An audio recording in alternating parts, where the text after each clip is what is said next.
नमस्कार। आज हम एक बहुत ही दिलचस्प और शायद कुछ लोगों के लिए थोड़ा विवादास्पद विषय पर गहराई से बात करेंगे। जी। मानवीय कामुकता, सामाजिक औचित्य के जो बंधन हैं और हमारे अपने व्यक्तिगत सत्य की खोज। हाँ। और इसके लिए हम नील डोनाल्ड वॉल्श की किताब कन्वर्सेशन विद गॉड बुक 2 के 8वें अध्याय से कुछ खास हिस्सों को देखेंगे, उनका विश्लेषण करेंगे। हाँ, और ये जो अंश है, ये एक संवाद की तरह है ना? हम्म। लेखक और ईश्वर के बीच।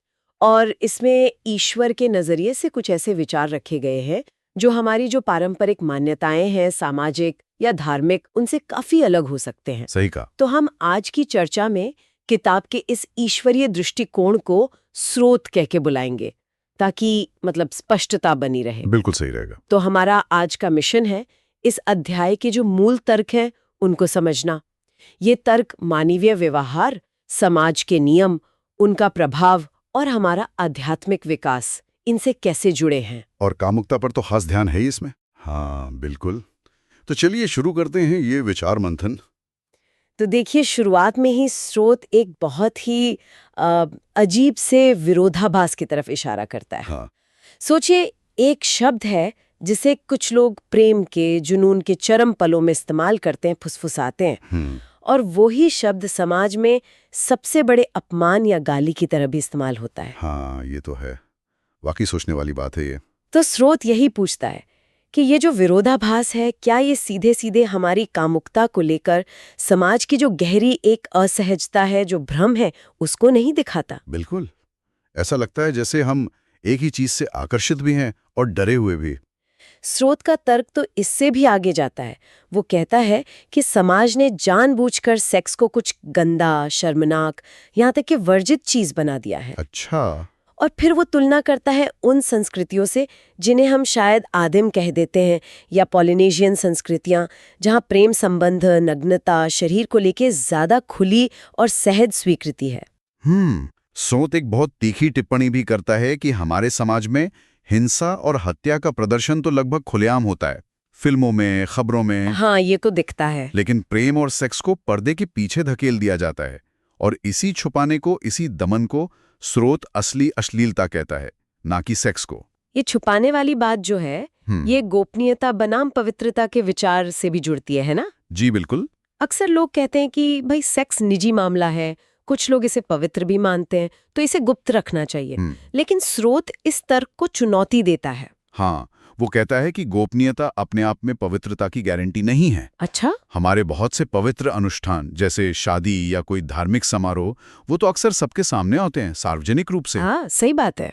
और दूसरी तरफ बहुत से गलत काम, अनैतिक काम, वो एकांत में ही होते हैं।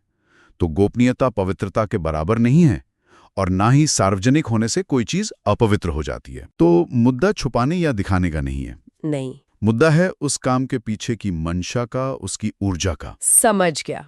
इससे हम अगले बड़े मुद्दे पर आते हैं, औचित्य, प्रोप्राइटी जिसे कहते हैं। स्रोत इस पर काफी सख्त है। हाँ, बहुत सख्त। ऐसा लगता है कि स्रोत इसे व्यक्तिगत खुशी, प्रामाणिक अनुभव और खासकर कामुकता की जो स्वाभाविक अभिव्यक्ति है, उसमें एक बहुत बड़ी रुकावट मानता है। मुझे वो बम्पर स्टिकर वाला सुझाव याद आ रहा है जो स्रोत देता है, औचित्य का उल्लंघन करे, वायलेट प्रोप्राइटी। ये तो काफी क्रांतिकारी विचार है तो। और स्रोत यहाँ एक बहुत जरूरी फर्क भी बताता है, सामाजिक औचित्य मतलब समाज क्या मानता है कि सही है, और मौलिक नैतिकता जैसे किसी को नुकसान न पहुंचाना, इन दोनों के बीच। अच्छा, ये अलग हैं। हाँ, स्रोत के अनुसार जो व्यवहार समाज में उचित माना जाता है, वो जरूरी नहीं कि हमारे लिए आनंददायक हो या हमारे भले में हो। अक्सर ये बस दूसरों के बनाए नियमों का पालन करना होता है। मतलब दूसरों की सोच के हमें क्या करना चाहिए। हाँ, या हमें किस चीज से खुशी मिलनी चाहिए, बजाय इसके कि हम खुद खोजें कि हमारे लिए सच क्या है। लेकिन यहीं पे एक मुश्किल सवाल खड़ा होता है, एक व्यवहारिक दुविधा। क्या?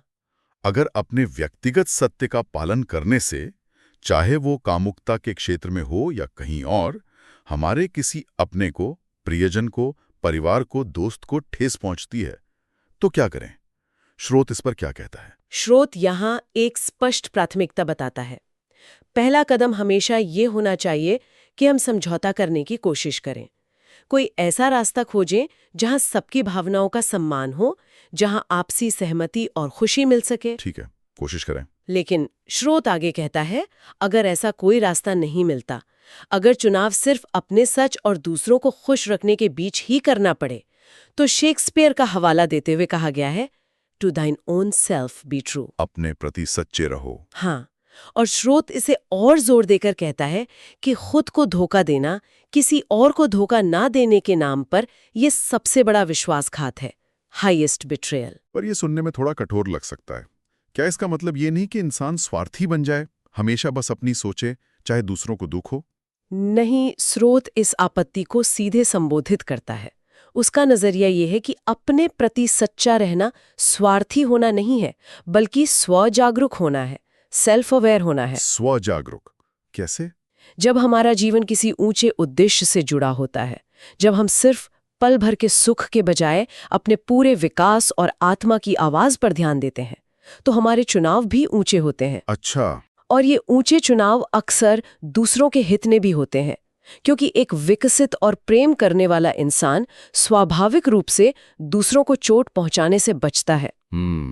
स्रोत का एक महत्वपूर्ण सूत्र है, स्वतंत्रता विकास की ओर ले जाती है, केवल आज्ञाकारिता नहीं। दूसरों के बनाए नियमों का आंख बंद करके पालन करना हमें विकसित नहीं करता। अपनी अंतरात्मा की आवाज सुनना और उसके अनुसार जीना हमें विकसित करता है। तो ये आत्मसत्यता और विकास की बात, ये हमें एक और गहरे सवाल पर लाती है, खासकर आध्यात्मिकता के संदर्भ में। कौन सा सवाल? अगर सेक्स, जैसा कि स्रोत कह रहा है, इतना स्वाभाविक है, ईश्वर का दिया हुआ आनंद है, तो फिर इतिहास में इतने सारे आध्यात्मिक गुरुओं ने, शिक्षकों ने ब्रह्मचर्य का पालन क्यों किया, या उसका उपदेश क्यों दिया? कई महान आत्माएं अविवाहित क्यों रहीं? हाँ, ये बहुत ही वाजिब सवाल है, और स्रोत इसका जवाब मनुष्य के त्रिआयामी स्वरूप, शरीर, मन और आत्मा, इस अवधारणा से देता है। शरीर, मन और आत्मा। जी, स्रोत आधुनिक समाज की तीखी आलोचना करता है कि हमने अपना सारा ध्यान लगभग पूरी तरह से शरीर पर लगा दिया है। शारीरिक सुख, शारीरिक दिखावा, शारीरिक जरूरतें। हाँ, ये तो है। मन की उपेक्षा हुई है, गहरा चिंतन, पढ़ना, सोचना, विचारना कम हो गया है। और आत्मा की तो सबसे ज्यादा उपेक्षा हुई है, वो हिस्सा जो हमें सृजन, प्रेम, प्रकृति, दिव्यता से जोड़ता है ना? हाँ। जो हमें आत्मा के पोषण के बारे में सोचने पर मजबूर करते हैं। हाँ, बिल्कुल। जैसे आपने आखिरी बार कब बारिश में खुलकर डांस किया था? कब बिना किसी वजह के कोई कविता लिखी थी या कोई धुन गुनगुनाई थी? कब प्रकृति की सुंदरता में पूरी तरह खो गए थे? कब घंटों तक बिना किसी जल्दी के प्रेम किया था? ये सवाल सोचने पर मजबूर करते हैं। हाँ, स्रोत पूछता है, क्या हम अपनी आत्मा का पोषण कर रहे हैं या उसे भूखा मार रहे हैं? तो इसी संदर्भ में ब्रह्मचारी की बात आती है। जी, स्रोत का सुझाव है कि जो आत्माएं चेतना के बहुत ऊंचे स्तर पर विकसित हो जाती हैं, वे सेक्स को किसी नियम या मजबूरी में छोड़ती नहीं है। तो फिर? बल्कि जैसे जैसे वे शरीर, मन और आत्मा के बीच एक गहरा संतुलन, एक सामंजस्य पाती हैं, वे स्वाभाविक रूप से सेक्स के प्रति अपनी लत या आवश्यकता से ऊपर उठ जाती हैं, उसे परे चली जाती हैं। अच्छा, मतलब जरूरत नहीं रहती। हाँ, ये कुछ ऐसा है जैसे कोई व्यक्ति पेट भर जाने पर मिठाई का दूसरा टुकड़ा मना कर दे, इसलिए नहीं कि मिठाई बुरी है या पाप है, बल्कि इसलिए कि वो पूरी तरह से संतुष्ट है, उसे अब उसकी जरूरत महसूस नहीं हो रही। लेकिन यहाँ एक बहुत महत्वपूर्ण बात है, जैसे स्रोत साफ करता है। क्या? कि यौन रूप से सक्रिय होना किसी भी तरह से ये नहीं दिखाता कि कोई व्यक्ति आध्यात्मिक रूप से कम विकसित है उन लोगों की तुलना में जो यौन रूप से निष्क्रिय हैं। बिल्कुल, ये बिंदु स्रोत के लिए बहुत अहम है। स्रोत कहता है कि जीवन के सभी पहलुओं की सराहना करना, जिसमें शरीर का आनंद, प्रेम का आनंद, कामुकता का आनंद भी शामिल है, ये असल में सृष्टिकर्ता का सम्मान करना है। अच्छा। सृष्टि के किसी भी हिस्से को छोटा समझना या उसकी निंदा करना, चाहे वो शारीरिक सुख ही क्यों ना हो, वो एक तरह से सृष्टिकर्ता की ही निंदा करना है। महत्वपूर्ण है संतुलन पाना, किसी भी चीज की लत या जरूरत से मुक्त होना, ना कि अनुभव का ही त्याग कर देना। विकास का मतलब त्याग नहीं बल्कि अतिक्रमण है, ट्रांसेंडेंस। बिल्कुल। चलिए अब इस चर्चा को थोड़ा और विशिष्ट बनाते हैं। स्रोत में कुछ खास तरह के यौन व्यवहारों के बारे में सीधे सवाल पूछे गए हैं, जिन पर समाज में अक्सर बहस होती है। हाँ, जैसे कि किंकी सेक्स, मतलब अपरंपरागत यौन व्यवहार, फिर बिना प्रेम के सेक्स और समलैंगिक सेक्स, इन पर स्रोत का क्या नजरिया है? देखिए, स्रोत का नजरिया कुछ बुनियादी सिद्धांतों पर आधारित है। सबसे पहला और सबसे जरूरी, ईश्वर कोई निर्णय नहीं देते, कोई जजमेंट नहीं। कोई जजमेंट नहीं है? नहीं। दूसरा, दिशा निर्देश।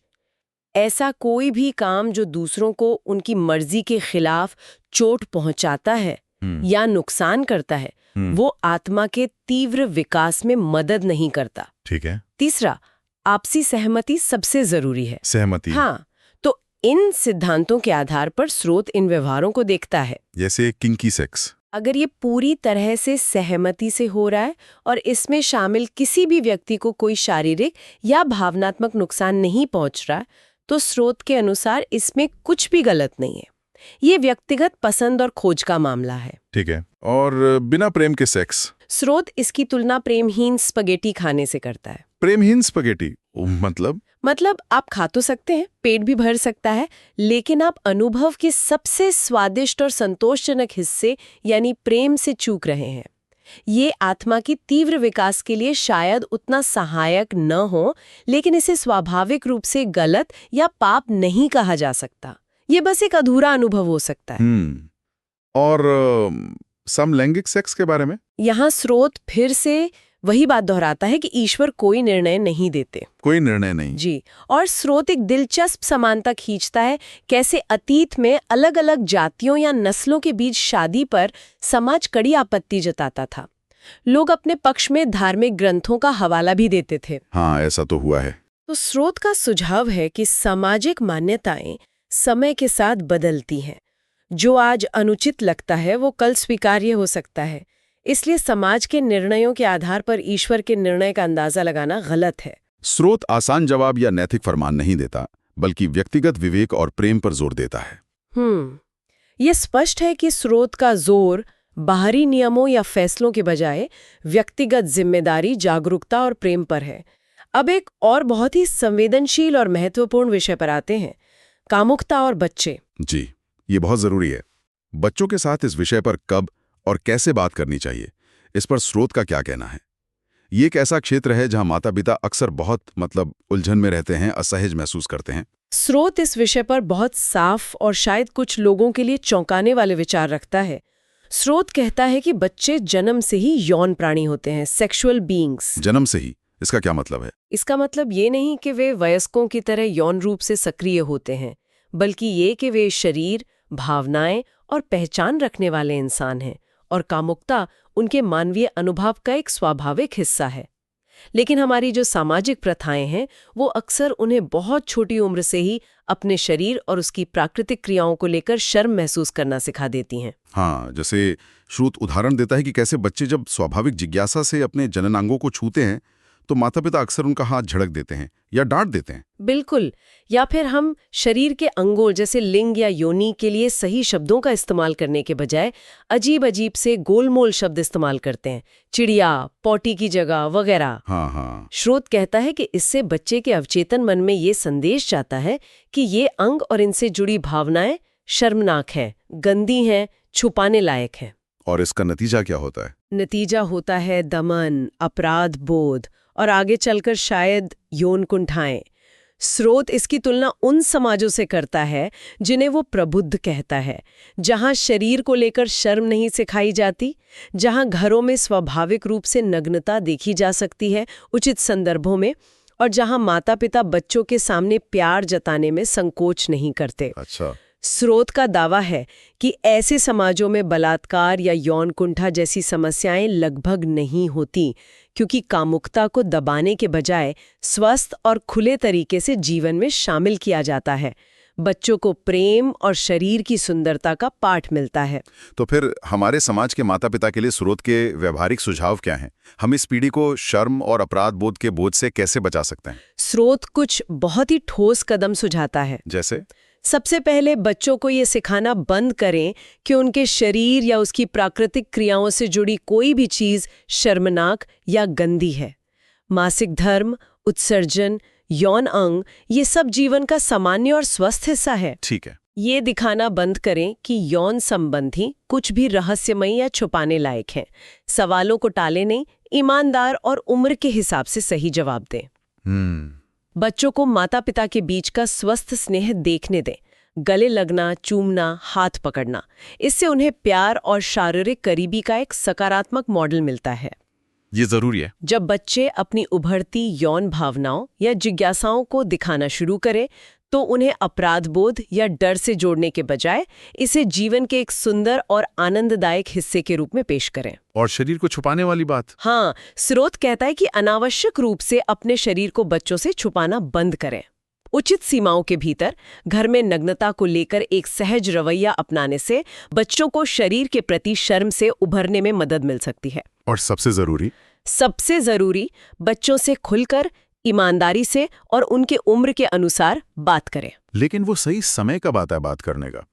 क्या कोई तय उम्र है? स्रोत कहता है कि कोई एक सही उम्र नहीं है। बच्चे अपनी तैयारी के संकेत खुद देते हैं, धीरे धीरे, अपने सवालों से, अपनी जिज्ञासाओं से। ये एक लगातार चलने वाली प्रक्रिया है, कोई एक घटना नहीं। अच्छा। लेकिन इस प्रक्रिया में बच्चों का मार्गदर्शन करने के लिए माता पिता को पहले खुद सहज और स्पष्ट होना होगा। उन्हें कामुकता को लेकर अपने खुद के डर, अपराध बोध और अधूरी समझ को दूर करना होगा। ये तो माता पिता के लिए भी काम है। बिल्कुल। स्रोत सुझाव देता है कि माता पिता इसके लिए किताबें पढ़ें, सेमिनार में जाएं, थेरेपी लें, या सबसे जरूरी अपनी खुद की आनंदमयी स्वस्थ कामुकता को फिर से खोजें और उसे स्वीकार करें। जब माता पिता खुद इस विषय पर सहज और स्पष्ट होंगे, तभी वे बच्चों को बिना अपनी असहजता दिए मार्गदर्शन दे पाएंगे। ये वाकई बहुत व्यवहारिक और गहरी सलाह है, जो सिर्फ बच्चों के लिए नहीं, माता पिता के खुद के विकास के लिए भी है। अब हम इस गहन चर्चा के अंतिम चरण की ओर बढ़ रहे हैं। जी। स्रोत से एक और सीधा सवाल पूछा गया था, क्या बहुत ज्यादा सेक्स जैसी कोई चीज होती है? और स्रोत का संक्षिप्त उत्तर है नहीं। लेकिन वो तुरंत एक महत्वपूर्ण बारीकी जोड़ता है। सेक्स की बहुत ज्यादा जरूरत जैसी चीज जरूर हो सकती है। अच्छा, बहुत ज्यादा सेक्स नहीं, पर बहुत ज्यादा जरूरत, ये थोड़ा विरोधाभासी लग रहा है। स्रोत का अंतिम और शायद सबसे गहरा विचार इसी से जुड़ा है। वो एक सिद्धांत देता है, हर चीज का आनंद लें, किसी चीज की जरूरत ना रखें। Enjoy everything, need nothing। हर चीज का आनंद लें, किसी चीज की जरूरत न रखें। हाँ, ये सिद्धांत जीवन के हर पहलू पर लागू होता है, लेकिन स्रोत कहता है कि ये खासकर लोगों पर, रिश्तों पर लागू होता है। रिश्तों पर कैसे? किसी व्यक्ति की, चाहे वो आपका साथी ही क्यों ना हो, जरूरत महसूस करना मतलब ये महसूस करना कि आप उसके बिना अधूरे हैं, जी नहीं सकते। स्रोत के अनुसार ये रिश्तों को खत्म करने का सबसे तेज और पक्का तरीका है। ये तो हमारी सामान्य सोच के बिल्कुल उलट है। हम तो अक्सर मानते हैं कि रिश्तों में एक दूसरे की जरूरत होना, एक दूसरे पर निर्भर होना ही प्यार की निशानी है। हाँ, हमारी सामाजिक कंडीशनिंग ऐसे ही है, लेकिन स्रोत एक अलग, ज्यादा स्वतंत्र नजरिया देता है।